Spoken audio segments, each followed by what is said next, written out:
Hey guys, we're going to be doing an encounter with Zoe here in just a minute, but I just thought I would bring this in here so you guys could see where she sleeps.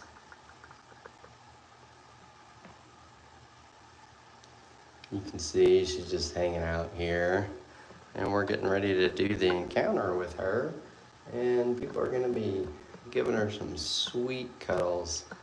If you're curious where we're located in Benton, Tennessee, halfway between Chattanooga and Knoxville. We have over 150 animals, including sloths, kangaroos, llamas, and alpacas. But this is Zoe, and she's so sweet. You have to get up. Okay? So guys, if you keep watching, we're going to be doing a sloth encounter here in just a minute. It's going to be pretty awesome. And the reason sometimes I end up cutting live short for TikToks is a lot of times they're kiddos, and old TikTok doesn't like any kids on there, which is totally fine. We understand that. So if you're not seeing us live on TikTok, definitely check out one of the other social medias, and that's where we'll be. And that'll probably be the case here in just a minute, because I was just told that they might be a little bit younger. Again, we're located here in Benton, Tennessee, halfway between Chattanooga and Knoxville. If you've ever wanted to hang out with some awesome sloths, you can do that here.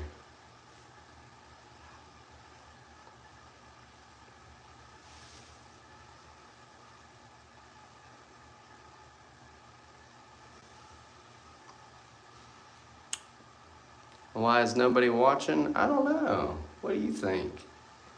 We're just kind of chilling right now. We're getting ready to do an encounter, and that's the reason I'm over here on the back side of the camera. I just thought you guys would like to hang out with Zoe here for a minute. I think she's pretty cute. Zoe here is a two-fingered or two-toed Linnaeus sloth. Her birthday was December 16th, and she's a sweetie. Sloths, three-banded armadillos, and giant anteaters are all part of the superorder of Zathorans. That means hinge spines. Kim Canarito. Where are you from, Kim? Yeah. Guys, if you have any questions about the sloths, feel free to ask. We have a couple minutes before our encounter starts. We actually have 3 sloths here. We have an adult male named Flash, and he's about 8-9 years old. And then we got Zoe here. Zoe's the middle child. And then we have Dash. Dash is a cute little nugget. He weighs probably about 4 pounds.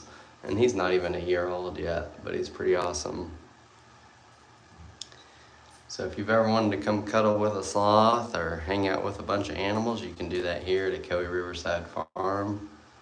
We're located in Benton, Tennessee, halfway between Chattanooga and Knoxville. What does the VIP get to do? So the VIP means that you would have the 30-minute encounter with Flash, and then where you're feeding him, and then you get another 30-minute encounter where you're holding Zoe. So VIP is about an hour long, and it's pretty awesome.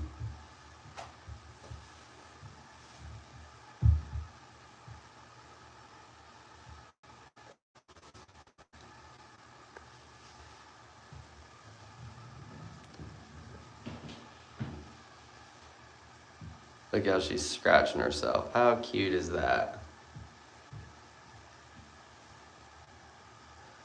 You're excited, Ann? You're gonna come visit? So where's everybody watching from? We're here in Benton, Tennessee, halfway between Chattanooga and Knoxville. We actually have over 150 animals, including sloths, kangaroos, llamas, alpacas, everything. Hey Kim, yeah, I see the shout. We did a little shout out. You gonna come visit us here at Ocoee Riverside Farm? We have over 150 animals, including sloths, kangaroos, llamas, alpacas. Got so much stuff.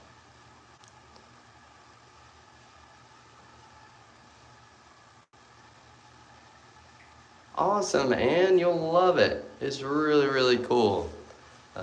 You can bottle feed baby kangaroos here. You can bottle feed Scottish Highland cows. You can ride a horse. And our covered wagons are right on the banks of the beautiful Ocoee River, and it is awesome. The sloth's name is Zoe. This is Zoe at the Ocoee. Hey, Zoe. She heard her name. I know, you're a sweet girl. I wasn't waking you up.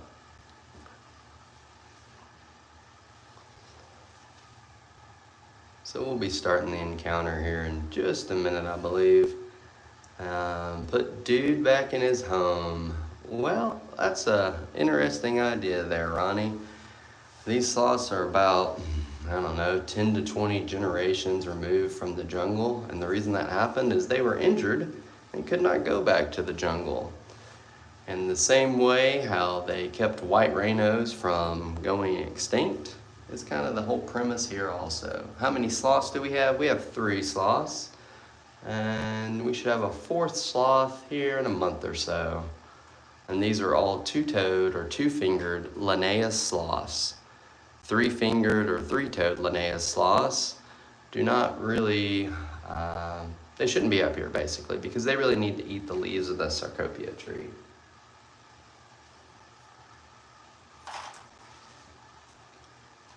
Coming Friday from Florence, Alabama. Well, I don't think you have too far of a drive. Guys, when you're coming here into Benton or Ocoee, Tennessee, just make sure you watch the speed limit. It's a small town, and you know how it goes. What sloth is pregnant? There is no sloth here that is pregnant. Guys, we just put up a pretty awesome video explaining about sloth's teeth. So if you're curious how many teeth a sloth has, you can check that out on any of our social media. That video is up there. We'll be going live on one of the other social medias here in just a moment, I'm sure.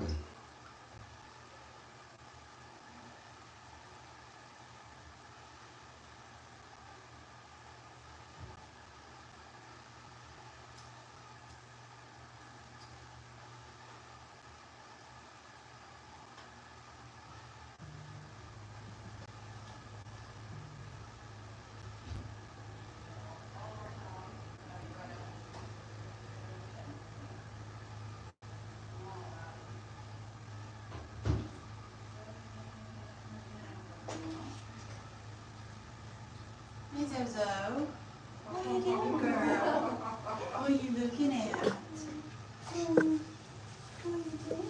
Come see us. Come on. Come on. There we go. So this is Zoe. Zoe is a very sweet girl. She likes to be pet in a very specific way. Nice and slow down her back like this is what she likes. Her sides are kind of ticklish, so we try to stay away from those areas when we hold her. And so we'll just do nice and slow down her back. Her sides and her belly are no-no areas, so sometimes she'll start to explore and bend around and twist and stuff and look around. But as long as you support her underneath her booty, she'll be fine. So if we want to pull this chair out here, if you want to have a seat here in the blue chair, what I'll do is when I twist her over to you, she's going to wrap her back legs around your torso first, and then you'll take both your hands and put them underneath her booty.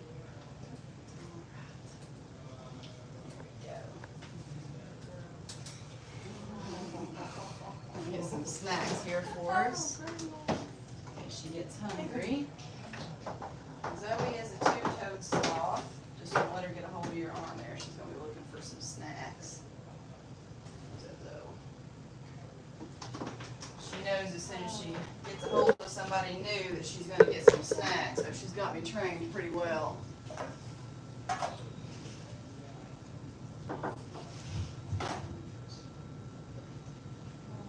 But I know 2-toed can be kind of confusing because when you think about toes, you think about back feet.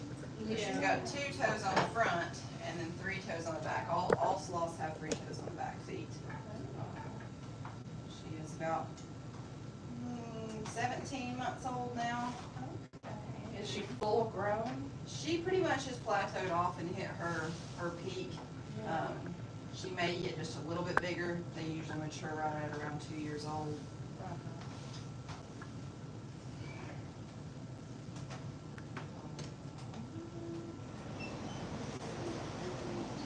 Zozo. You're cute, girl. So if you wanted to scoot your chair up, you could hold this bowl and kind of feed her these little pieces. When you feed it to her, you just let her get a hold of the end of it, just like that. And then you let go of it and she'll take the rest. Just keep in mind that they do have really poor eyesight, so she can't really tell where your finger ends and where the sweet potato starts.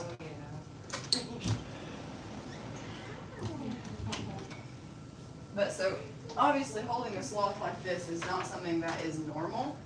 In the wild, you would not be able to just pick up the sloth and hold it like this and have a similar experience. It's going to be much different for you because they're not naturally, you know, you think of a sloth being really slow and docile and really friendly and stuff like that, but in reality, the sloth is not used to being held by people. Wild sloth should be kept wild. And, you know, would not have the same experience like this. It would essentially be the difference between holding a house cat and a feral cat. You would probably walk away from that looking quite differently. So Zoe, from the time that she was just a few days old, was raised to be an ambassador sloth. And so her mother was actually clicker trained to know that when she heard a little clicker sound, that she was going to get a treat, and the breeder was going to come over and just borrow her baby for 10 or 15 seconds, and then give baby right back to mom afterwards. And so because of that, she was slowly conditioned to enjoy this type of interaction.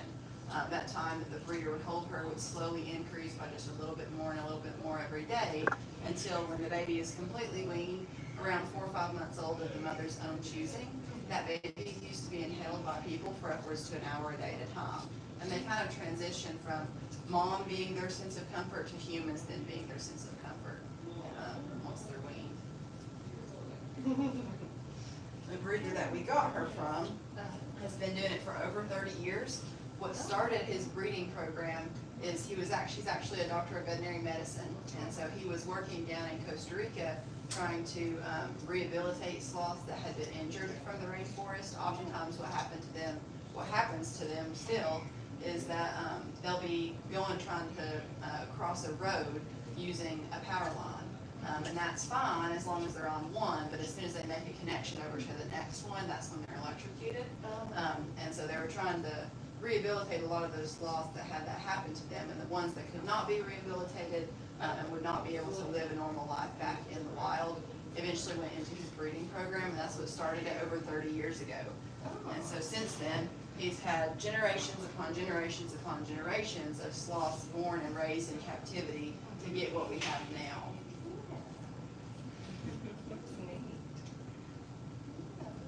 So a lot of people think that the sloths here are going to be stinky or gross or have moss and stuff on them, because in the wild they do have a lot of moss and algae and fungus and stuff like that growing all throughout their fur.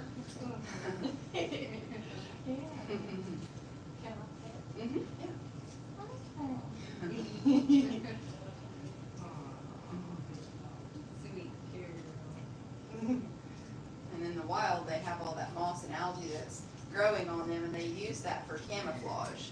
So from the rainforest floor, looking up at the back of the sloth, they camouflage in pretty well into the rest of the leaves and trees and everything. It's low to feed it. Yeah. But in captivity, they don't need to be camouflaged by anything or from anything, so they don't really need to grow that moss and algae, so we don't leave them outside while it's raining or anything like that. That's why I always wondered how they, survive out in the wild, because they're so slow. Yeah. So. Because they're so slow, they have the ability to grow that moss and algae and everything on them, and they don't move hardly at all throughout the day. If they're not eating and they're not sleeping, they're just hanging there digesting their food. So her belly and her sides are no place to touch. Sometimes she really does not like that. The belly of a sloth is really the only time it's ever touched is if she's had a baby. And a lot of times that can kind of induce hormones and things like that in their body that they don't need unless they have a baby. I know it can be really tempting, especially when she's leaned back like that, to love on that belly, but she can't stand it.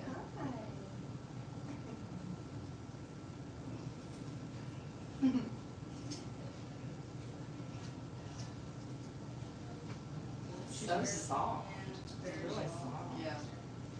But if she were a wild sloth, the wild sloths their hair is a lot more coarse and rough than the sloths here in captivity. Oh, okay. So you would definitely be able to tell if the sloths have been taken from the rainforest. But in the rainforest, they have a symbiotic relationship with moths that live all throughout their fur. And they feed on that moss and algae that grows on the back of the sloth. And they do have a symbiotic relationship with those moths, meaning that the sloths need the moths and the moths need the sloths. If either one didn't have the other one would not be able to survive.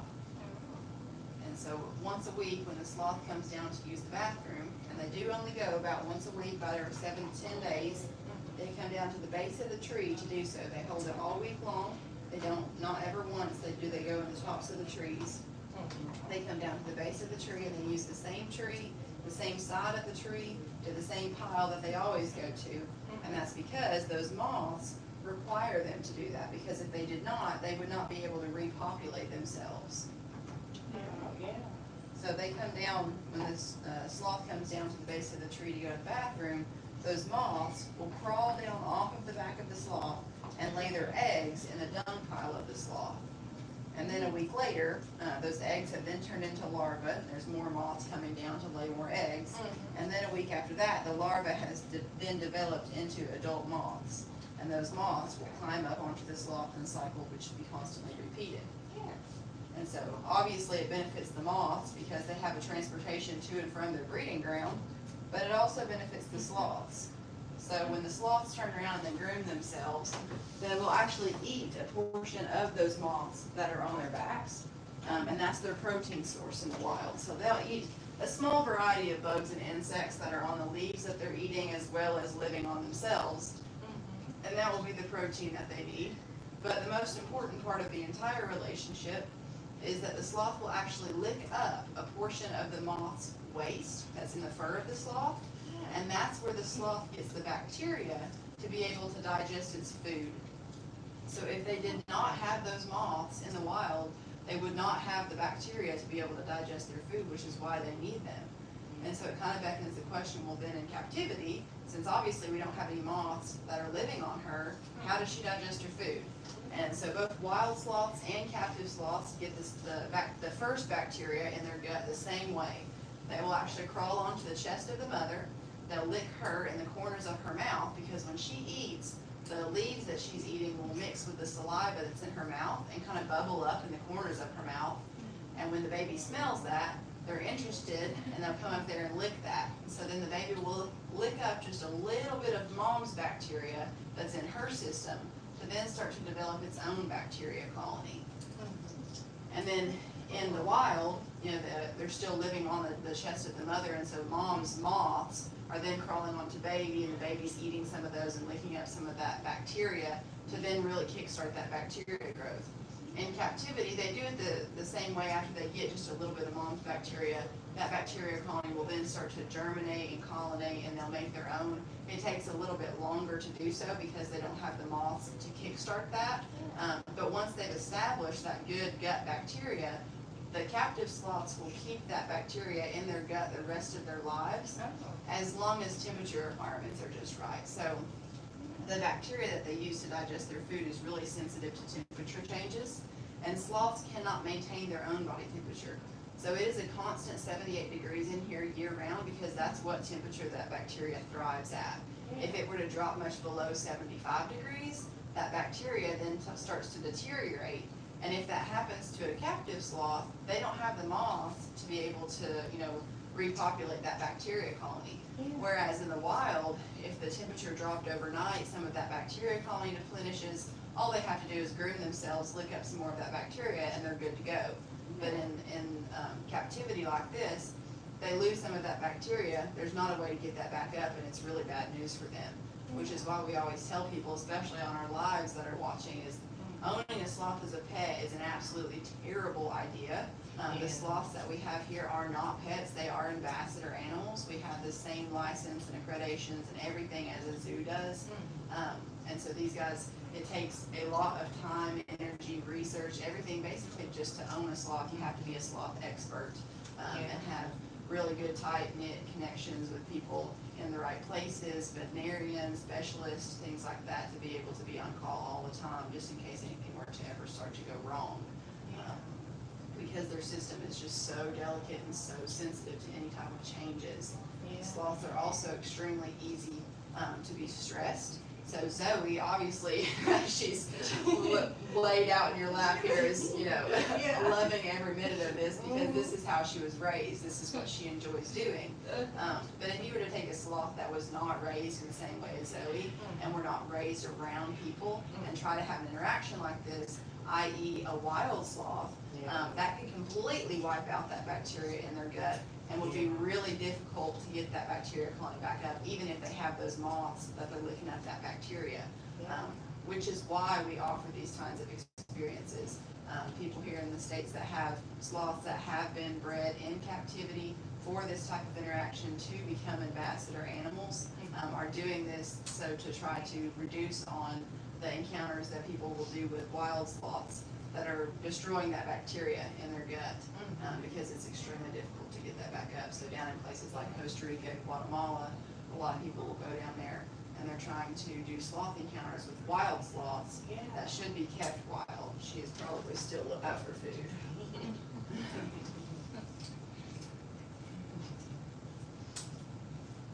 How old do they normally get? In the wild, they can live to be around 15 to 20 years. We don't know exactly because it's pretty hard to track sloths. In the wild, there's not been a scientist that has been able to track one singular sloth from birth until geriatrics. Their necks are not like ours where their necks are really skinny and they have a bigger head, so their tracking collars, they can get those off if they work at them hard enough. And so we don't know exactly, but the longest sloth that has been kept in captivity was 54 years old when he passed away. Oh, wow. So they can live to be pretty long. That's not typical, but you know, they obviously can live to be that old. That was a sloth that lived in a zoo in Germany, just passed away this past August actually. His name is Jan, and then his roommate, the other sloth that was with him, actually lived to be 50 when she passed. Oh, wow. Yeah. So it is possible, but it's not, you know, typical that that happens. But they can live to be, you know, pretty old. Can I feed it? And we've got lots of snacks over here, so we can restock as needed. She's definitely not shy at turning, you know, eating food for people. Does she eat several times a day? She does. She's a snacker. So she has encounters in the morning from 10 to 11, and then in the afternoon from 2 to 3 usually. But today she's just got one from 2 to 2:30. And so that's the thing with our sloths too, is that if she was fully booked for the day, she wouldn't encounter for more than 2 hours out of the entire day. And that's because, while obviously she enjoys this type of interaction and she looks forward to it, a lot of times if she's awake and I first go in there, she automatically starts climbing through the branches at me trying to get me to pick her up because this is what she enjoys doing. But with anything, too much of any good thing can be bad. Yeah. So we don't want to get her to the point where, you know, now we're at a point where we go in there and she's like, ooh, somebody gets to hold me. We don't want to get it to the point where she's like, oh, somebody has to hold me. So we're at a sweet spot right now with just the 2 hours, and so we don't want to push anything over that because we want her to be looking forward to the next experience and not dreading it. Yeah, that makes sense. While she would happily encounter for all day, every day for at least several days, we don't want to push her to that point where she gets, you know, tired of it. Yeah. Because sloths need time to be able to do whatever they want to do. So sloth things, sleeping or napping or whatever it is that they want to do in there. And not feel like they've got to be holding on to somebody all the time. Yeah. Which is why you have to always be cautious of, you know, sloth encounters here in the States.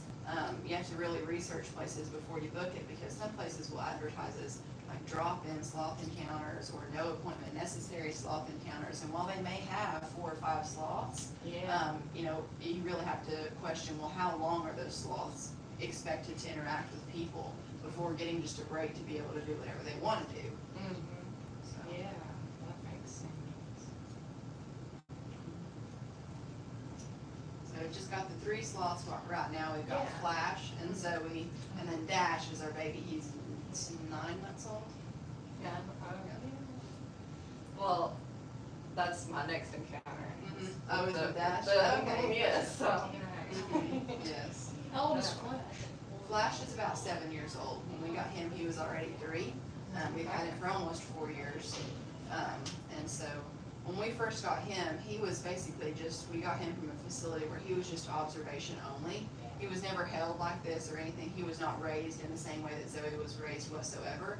And so because of that, the encounters that we do with him are just feeding encounters, feeding and petting. We've never held Flash, and if we ever hold Flash, that will be completely on his own terms, and it will be something that he, chooses to do on his own. We've offered it before. There was a time, just a few weeks ago, maybe a month ago now, where there's a rope in there that kind of hangs down, something just for him to kind of play with, but not really climb on. But he climbed onto that one day randomly and was just kind of hanging there looking around at us like, how have I put myself into this situation? And so John walks over and just stands real close next to him like, hey bud, I'm just here, just in case you want to give me a hug or anything. And he did not do it. He just decided to figure out his own way to get back up. Yeah. Are you done? So if you wanted Zoe to give you a hug, I think she's pretty much full now. Her kind of favorite position is up around somebody's neck, snuggled right into their neck there. So if you're actually able to put both your hands underneath her booty and kind of scooch her up, she'll kind of, underneath her booty. Yeah, but there we go. Yeah. And then you scooch her in like that, and then she'll give you a good hug around your neck there. So she showed us pretty early on, when she was really young, when we first got her, that was her favorite position to be in, was up around your neck, just like that. And Dash, it's funny to see the differences between the two, because we got them from the same facility, same breeder and everything. They've got different moms, but the same person that held them every day. But Dash very much so wants to sit really low down on your lap and just able to look up at you the whole time. But she, when she gets her belly full, if she has a little bit of encouragement, she wants to be up around your shoulders like that. It's kind of funny to see all the different quirks and everything that make them individuals. Well, this was like on my bucket list of things that I've wanted to do. I've dreamed of it since I've been little. Yeah. And I just saw you on TikTok, and then it just popped up, and I was like, I have to go. Yeah.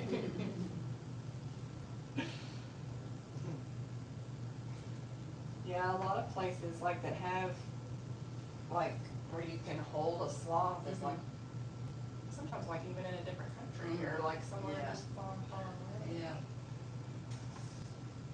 And that's the thing too, is, places where they're native to in Central and South America, places like Costa Rica, Guatemala, Honduras, Panama, places like that. There's a lot of sloth experiences that you can have down there, and that's why a lot of people choose to go down there. But it's really unfortunate because a lot of times, majority of the time, those are wild sloths that have been taken from the rainforest. A lot of times what the natives will do in the area is that they kind of get to know the routine or the schedule of when the cruise ships are going to be boarded. They'll go out into the rainforest the day before and try to find a really young sloth, even if it's a baby sloth off the mother's back. They will take that sloth, they'll dunk it in a bucket of diluted bleach, scrub off all of that moss and algae that they use to be able to get their camouflage and their gut bacteria to be able to digest their food, pull their teeth out and stick them in a roadside petting zoo. And a lot of people are not aware of those type of practices. They go down there hoping to have a really cool, really good experience with sloths. And sometimes they do, because those sloths are so run down from being held, by people all day, every day. They just don't have any fight left, and they don't understand that because they haven't been told any differently. And obviously the natives don't portray it in that type of manner. They portray it like, oh, he's my pet, or the mother was, hurt or injured, or so I just took the baby, or something like that, where that's not the case. It has been, just taken out of the rainforest. Yeah, I don't like that. So that's why we do the encounters here that we do, is to try to just educate the public, and even in doing our lives and everything, just be education enough so that people would have that knowledge before going down there and interacting with the sloths down there. But luckily, the conservancy agencies down there have been doing a really good job recently of enforcing laws and regulations on holding sloths. They've been really getting the word out there about don't touch sloths, don't hold sloths, don't take sloths. And so they've been doing a lot better down there, but we kind of get some backlash from that as well. because what people will see us holding a sloth and be like, oh my gosh, I thought you weren't supposed to hold sloths, you're gonna mess up the ecosystems they have on their backs, which is valid for the wild sloths. Yeah. But we have to always tell people that these sloths have been born and raised in captivity and have just never had the opportunity to grow that, nor do they need it. And if you were to put Zoe or a sloth that was raised in the same way that she was out into the rainforest after she's been hand-fed her entire life, she would have absolutely no idea what to do. Yeah.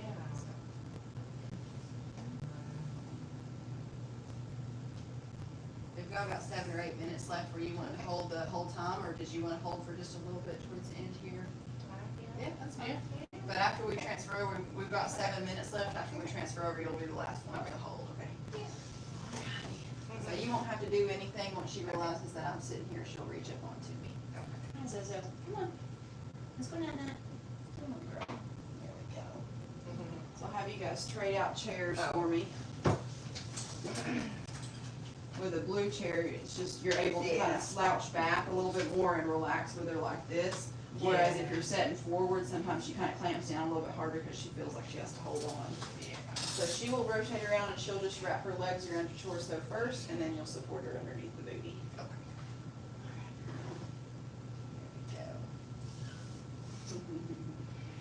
And then again, if you are able to put both your hands under her and scoot her up a little bit higher, then she'll give you a good hug like that. Whereas if she sits down low, like how Dash likes to, she kind of curls up into a ball like that. It's not every day you get a hug from a sloth. Oh my goodness. It's like the best thing Yes. And so some people wonder sometimes when she's hugging you like that, sometimes she gets a little bit tight around your shoulders, and they're like, oh, is she scared? Is she like clamped down because she's scared? And actually clamped down like that is their relaxed state. That's how they're able to hold on to the branches for so long. So if you were to think about for us, if I was trying to hold on to that branch and hang all of my body weight from that, it'd be pretty difficult because I'm using muscles and tendons and ligaments to do that and expending energy. But for a sloth, to hold on to a branch like that is just relaxed for them. Whereas this is our relaxed state. Snap down around the branch for them is their relaxed state. So the muscles and tendons and ligaments that are in their forearms are so tight that snap down is just natural. For them to actually let go, loosen up from that branch and reach for the next branch, that's when they're using muscles and tendons and stuff to be able to do that. That's what's more stressful for them. So when she's kind of clamped down around her shoulders like that, that's just natural for her. And I did mention earlier that they do have really poor eyesight. They have a condition that's called rod monochromacy. That means that they only have rod cells in their eyes and no cone cells. So we have cone cells in the back of our eyes, unless you're colorblind. That allows you to see color. But since they lack those cells and they only have the rod cells, they are colorblind as well. Not only that, but what they do see, it's not just black and white. It's basically just blobs and shapes. So if you've ever watched a movie that has a scene of night goggle vision, that's kind of what they see. You can see an object moving around or the silhouette of a person, but you can't distinguish who that is. So it's the same way for her. So she knows that I'm in here because she hears me talking. Even if she were to look at me, she couldn't distinguish who I was. But if she heard me talking right next to her, she would know I was there because she knows my voice. So since their hearing is so poor, or their vision is so poor, their sense of hearing and smell are actually pretty heightened, which is why a lot of times you saw Kevin open up that door really slowly. That's not just to not disturb us, it's to not startle her, because a lot of times if he opens up that door really quick or somebody doesn't know that we have a sloth out in here, they jump pretty hard because it's a lot louder for them. And their sense of smell is pretty good too, which is why we always send out the email beforehand, is to, don't use a whole lot of perfume, cologne, lotion, stuff like that, because if I can smell it on you, and I'm standing from this far away, they can smell it a lot more, especially because their senses of smell is so heightened.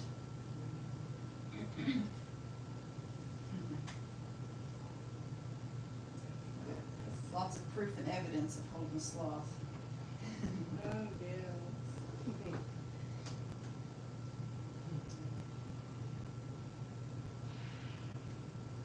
Gosh, I'd never want to leave. And it's pretty nice on days like this too, because today's a little bit of a slower day, and so Like I said, if she's fully booked for the afternoon, she'll have one from 2 to 2:30, then 2:30 to 3. But sometimes in the afternoon, she doesn't have anything. And so 2 o'clock, 3 o'clock rolls around and she's awake in there and she's like holding on to the edge of her hammock like, somebody's supposed to come in here and get me. And every time I walk by, she like perks up and wants to, so on days like this where it's a little bit slower, you guys have an encounter with her, so it won't be as bad for her, but usually she gets in the routine of it and she gets, a schedule down like that. So if you didn't have this encounter this afternoon, she would have been kind of on edge by now, looking around, waiting for somebody to come get her. So on days like this, I'll just go in and hold her for a little bit, just because, that's what she's used to. How long can their claws be? So their claws continuously grow throughout their lives. Flash's claws right now are probably about that long, and he's 7 years old. So they will naturally wear down over time just from the, climbing and using their claws and such. But they do continuously grow throughout their lives. When they're younger, they're not only shorter, but they're sharper as well because they don't climb as much, especially when before they're weaned from their mother. They're just on the mom all the time. So their claws are pretty sharp. And so the only time we ever really file those down, we never clip them or anything, but we can file them a little bit when they're younger just so they're not so sharp.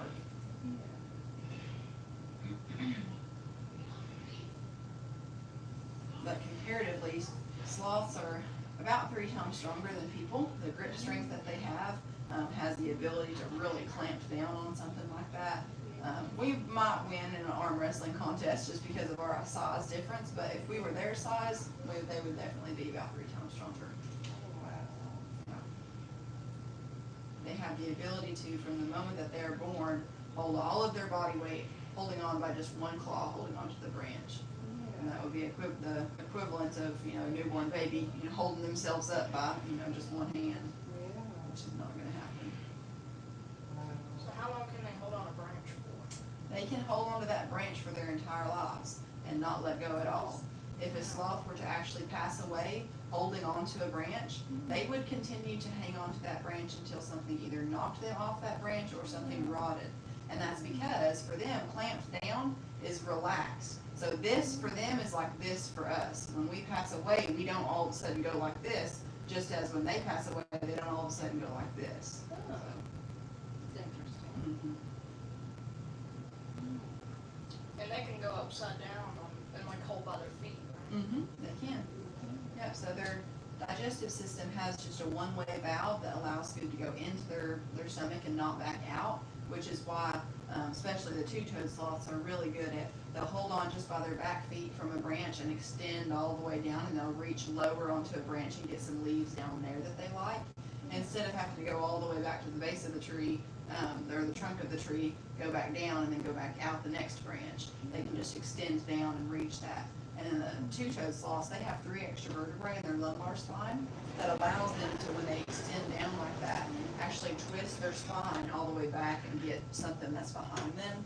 Now the 3-toed sloths can't do that. They don't have that extra vertebrae in their lumbar spine. They actually have it in their cervical spine. So a lot of times you'll see a picture of or a video of the 3-toed sloth. Those are the ones that have like a band across their eyes. They look like they're smiling all the time.